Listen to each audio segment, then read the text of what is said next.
Assalamu alaikum everyone. This is Aksa and you are watching Easy Learning by Aksa. Guys, इस lecture में हम बात करेंगे types of codes की। तो लेक्चर स्टार्ट करने से पहले आप सबसे रिक्वेस्ट है कि चैनल को लाइक, सब्सक्राइब और शेयर लाजमी करें। So without wasting any time, let's start our today's lecture.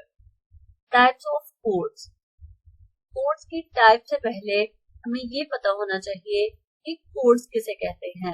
So basically जब हम एक प्रोग्राम को राइट करते हैं तो उसमें जो वर्ड्स या सिंबल्स का यूज किया जाता है उसे कोड्स बोलते हैं, या प्रोग्रामिंग में हम उसको कोडिंग भी बोल सकते हैं। सो हमारे पास बात करते हैं कि कितने टाइप्स के कोड्स होते हैं। There are two types of codes that are as follows. हमारे पास टू टाइप्स के कोड्स होते हैं। Number 1 source code, number 2 object code. अब सोर्स कोड का क्या काम होता है? A program written in a high level language is called source code.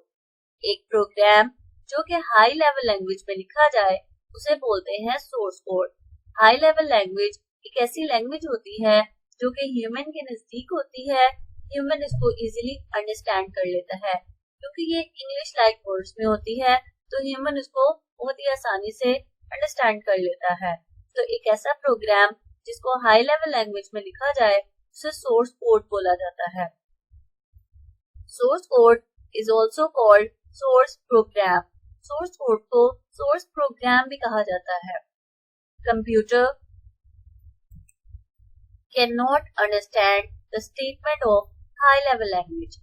अब जो कंप्यूटर है वो हाई लेवल लैंग्वेज में जो उसको स्टेटमेंट दी जाती है उसको अंडरस्टैंड नहीं कर सकता। The source code can not be executed by computer directly. Source code में जो स्टेटमेंट कंप्यूटर को दी जाती है वो उसको डायरेक्टली एग्जीक्यूट भी नहीं कर सकता। It is converted into object code.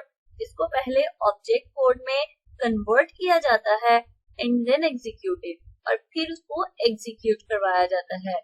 Basically source code क्या करता है कि एक प्रोग्राम जिसको हाई लेवल लैंग्वेज में लिखा जाए उसे हम सोर्स कोड कहते हैं, लेकिन कंप्यूटर जो है वो हाई लेवल लैंग्वेज में जो उसको स्टेटमेंट दी जाती हैं उनको ना ही अंडरस्टैंड करता है और ना ही उनको एग्जीक्यूट कर सकता है डायरेक्टली।